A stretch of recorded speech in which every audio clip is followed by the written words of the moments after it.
Good morning, everybody, and welcome to another edition of the Effective Catholic Vlog. We have a special guest today. His name is James Michael Rosser. How you doing this morning, James? Good.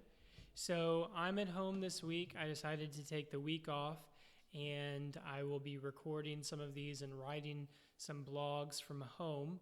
And one of the things that Danae and I are working on this week is that infamous, notorious, exciting, smelly idea of potty training. We're working on potty training Johnny. Yeah.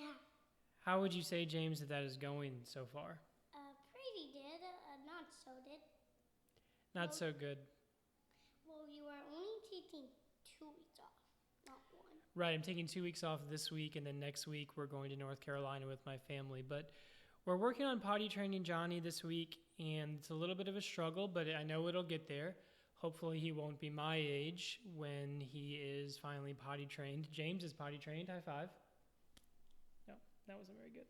And I started potty training when I was about Johnny. When Johnny started, right, Daddy? That's right. And you're working really hard, and you've done a really good job. So in the midst of this potty training, I think it's customary for us to ask, what does Johnny need? Obviously, we're leading him through this or doing our best to lead him through this. Sorry about the flies, by the way. It's June in Florida. Yeah, and we're trying to kill them. That's right. We're trying to kill him. That was a kind of a magnificent fly killer. Grandpa is a magnificent fly killer. But what does Johnny need? What do Danae, what do we need to give him as the leader of him as we lead him through this potty training?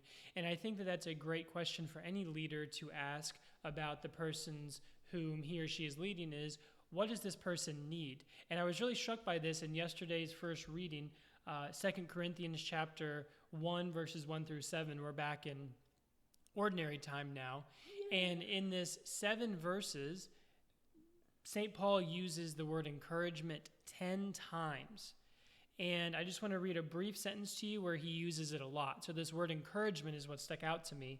Blessed be the God and Father of our Lord Jesus Christ, the Father of compassion and the God of all encouragement, who encourages us in our every affliction, so that we may be able to encourage those who are in any affliction with the encouragement with which we ourselves are encouraged by God. And so God encourages us and we encourage others. God is our leader, knows what we need when we need it, and in certain instances, and in this case, when we are afflicted or suffering, God still encourages us. And when others are afflicted or suffering, we encourage them. And what this brought to mind was this idea of this situational leadership model. Let's see if I can get this one. Oh, sorry about the loudness.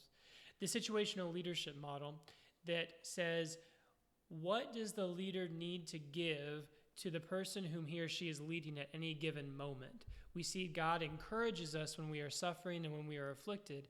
As leaders, we always need to ask ourselves, what does this person need? And over the next couple of days, we're going to be walking through this idea of the situational leadership model. In every situation, regardless of where the follower is, what does the leader need to give? And it comes down to 4 real ideas. We won't go into the first part today, but I'll just give you a broad overview. Well, so, go ahead. How long is it done be? I'm almost done. We also have these timer things that are right little race sand things. You want to get one? You can show them at the end. So, What number you want me to do? 10. So in any given moment, the follower, the person whom a leader is leading, will be in some certain stage of competency and commitment. And the leader needs to respond to that given stage of competency and commitment with any level of direction and support, or direction and encouragement. For example, if a follower has low competence about something, for Johnny, obviously, potty training, not being able to go in the toilet, and then he has low commitment, which is where he is now. Yeah, and he also just have been doing it for couple days, probably just 1 month. That's right. If he has low competence and low commitment, the leader needs to respond in kind with a certain level of direction and a certain level of support.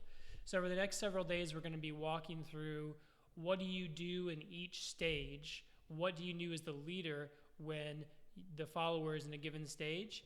And then as a follower, when someone's leading you, what can you ask the leader for by diagnosing yourself in a certain way? So, yeah. So this is a special guest appearance by James Michael Rosser. I hope you enjoyed it. Again, sorry about the flies. June in Florida, cooking out a lot. They kind of come in from the door. Yeah. But this is real, man. This is all real life, right? Anyway, that was a little dramatic. But do you have any final words of wisdom for our listeners? Well, Johnny is probably watching his show, and we're about to watch a soccer game, and Mom's taking the shower, and Jenna's sweeping. Stellar. And we got to go see Jesus in the chapel today. Mm-hmm. We also may have seen 2 eagles. Yeah, we might have. Anyway, this is the Effective Catholic Vlog, where we inspire, equip, and encourage faithful Catholics to become effective leaders. We also played baseball this morning. We did. We've done a lot. This is my special guest, James Michael Rosser, signing off.